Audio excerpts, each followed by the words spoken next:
May mga visitors tayo. Okay, mga tiga saan pa po kayo? Caloocan.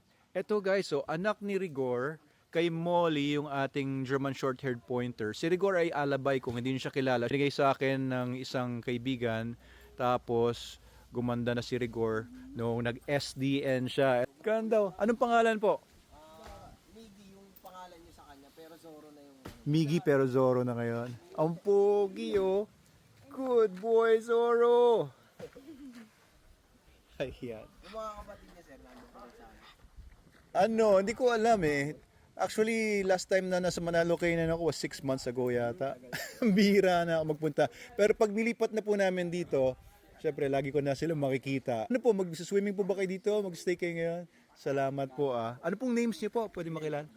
Glenn. Glenn and Vanessa. Maraming salamat po sa pagpasyalin niyo. Ano? Ha? Pwede ba daw niya hawakan si Zoro? Ayan, sige, sige. O, mabait naman, oh. Papi pa to eh. Oh, lalaki pa to. Ilang months po ulit? 6 months. Oh, lalaki pa to si Zoro. Ang ganda ng coat, oh. Naka-SDN pa rin, syempre. SDM to eh, no? Yeah, Zoro. Nakakatuwa, oh. Ganda niya. Tapos may mga spotting siya. Oh, siguro pag mag-mature pa yan, dadami pa yung spots niya. Dati ba konti lang yung spots? Dati nga po, mas maraming spots eh. Ah, tapos nawawala siya? Ah, okay. So, hindi siya parang Dalmatian na dumadami. Makikita pa natin sa mga susunod na kabanata kung ano mangyari sa itsura ni Zoro. Ayan. Ayan naman po, anong pangalan? Zach. Ayan, Belgian Malinois. Ilan taon na po yan? Po? 2 years, ayan. So, itong Manalo Resort ay pet-friendliest resort. Kaya pwede nyo dalhin yung mga dogs nyo dito as long as hindi sila unruly, kagaya ni Zoro tsaka ni Zach. Ayan, mababait naman ng mga aso. Pwede nyo pong dalhin dito. Ayan. Oo, pwede kayong mag-coffee dito ngayon. Meron mga foods available na po ngayon. Ayan, masarap po yung coffees namin dyan. Tsaka mga food. Ayan. Thank you po sa pagpunta ninyo. Hindi ko na kayo abalahin. Kamustahin ko na lang kayo mamaya pag settled na kayo. Thank you po. Salamat. Nakakatuwa na makita sila yung napoproduce natin sa Manalo K9 tapos inaalagaan na ng mga good people like them. Ayan, sana ay lumaki pa ng maganda yung si Zoro sa kanila. So nakakatuwa. Itong Manalo Resort, alam nyo, isa sa mga reasons na kinuha ko itong bagong business na to na resort ay para, to bring together yung mga clients namin sa dog training, yung mga interesado sa mga services and mga dogs namin na meron silang pagsistayan dito sa Binangonan kung saan kami nakabase. Kasi dati maraming pumupunta sa amin, nagpapatrain ng aso nila or interesadong kumuha ng puppies or dogs from us, protection dogs and whatnot. Tapos, wala silang mapagstayan. Tapos galing pa sa Manila, galing sa ibang provinces, galing pa sa ibang bansa.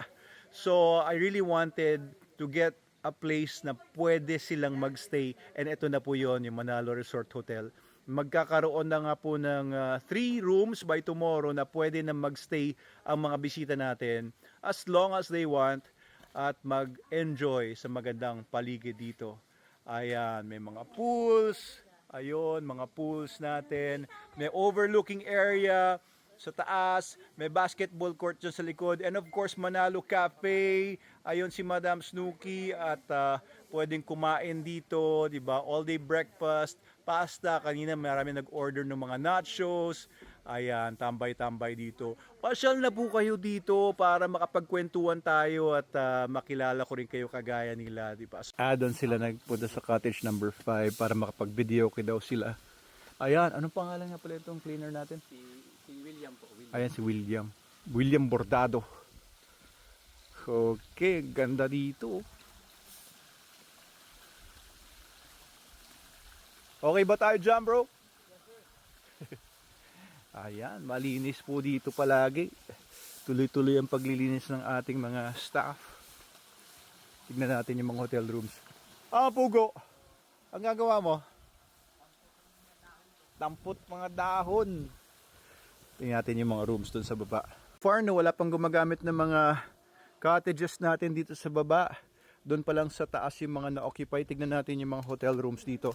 Ayan, tuloy-tuloy ang pagpipintura dito at pagre-renovate. Ito yung available na. Ayun, may mga TVs na sa loob. Tignan natin. Ayun, oh. Ni drill.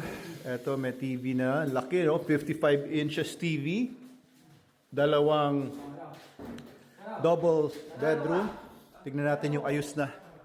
Eto, alam ko itong room na to ay available na pero nilock nila. Naku, hindi ako makapasok. Ito yung mga malapit na maging available pero hindi pa. Hindi pa ito kasama dun sa 3 rooms na available. Ayan, aayusin pa ito. Tsaka ito, malapit na rin. Konti na lang. May mga ilaw na natin. Ayan, konti na lang din. Konti na lang yung kailangan. Oh, konti na lang. Marami na magiging available rooms dito. Ayan, lilinisin pa tong areas na to. Konti na lang. Ayos, ayos.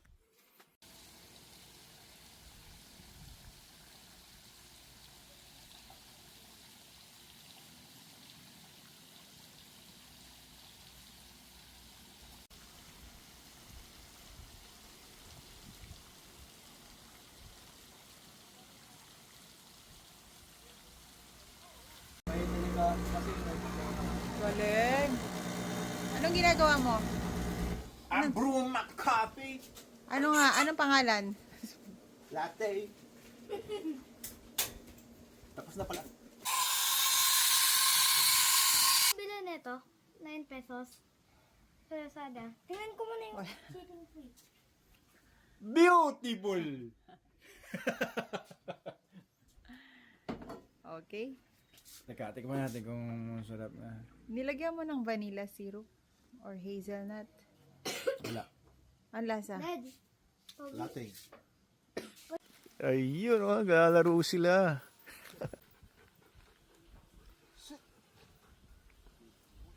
Stay.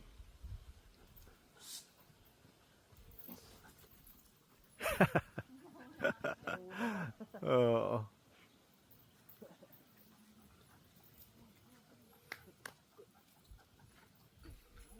Ayan. So, dito sa Manalo Resort Hotel, pet-friendly tayo dito. Pwede kayo maglaro-laro with your dogs here. Lalo ngayon. Solong-solo nyo, sir, yung buong resort, Okay ba? Enjoy ba? Oo. Parang parang rinentahan nyo yung buong resort. Oo. Hindi ba malamig? Sakto lang po. Oo. Lang umaangat ka, tapos mahangin. Oo, medyo pagka malakas yung hangin. Drop. Drop.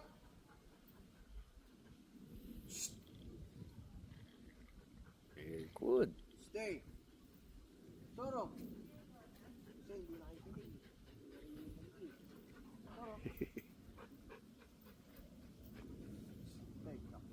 Tuloy na po kami pero bago kami umalis, tanungin ko po, masarap po ba yung kinain nyo dito sa Manalo Cafe? 100%. Clubhouse. 100%. Oo, clubhouse sandwich and french fries. Caramel. Caramel. Masarap po ba yung caramel? Yes. Yun, oh. So enjoy naman po kayong magjowa dito sa Manalo. Po kami pag nagawa yung dog pool. Dog food? Dog pool. Pool. Oo. Magkakaroon po tayo ng dog pool soon pagka nagkapera na ako para doon sa tiles. Ayun yung dog nila. Tuwan-tuwa si Adam, oh. Ano, Adam? Iuwi mo na yan? Hingin natin sa kanila? Ayun si Zorro. Thank you po ulit sa pagpasyal sa Manalo Resort Hotel. Thank you, Sir Glenn and Ma'am Vanessa. Ayan. So, sila ay mga bagong graduate na nag-work siya sa Manila Hotel. And si Ma'am naman po sa Cebu Pacific. Cathay Pacific. Ayos. Thank you po. Pasyal po ulit po kayo dito. Sana makita tayo ulit. So, pasyal lang kayo dito. Gawin yung tambayan to. Pero actually, mga tiga-Caloocan sila. Malapit lang. 1 hour lang. 1 hour 30 minutes. Ayan. Gusto na umuwi ni Madam Snooki. Tara na. So medyo malamig dito kaya naka-jacket ako ngayon. Medyo Tagaytay feels tayo dito sa Manalo Resort Hotel. Pasyal na po kayo dito at hintayin po namin kayo.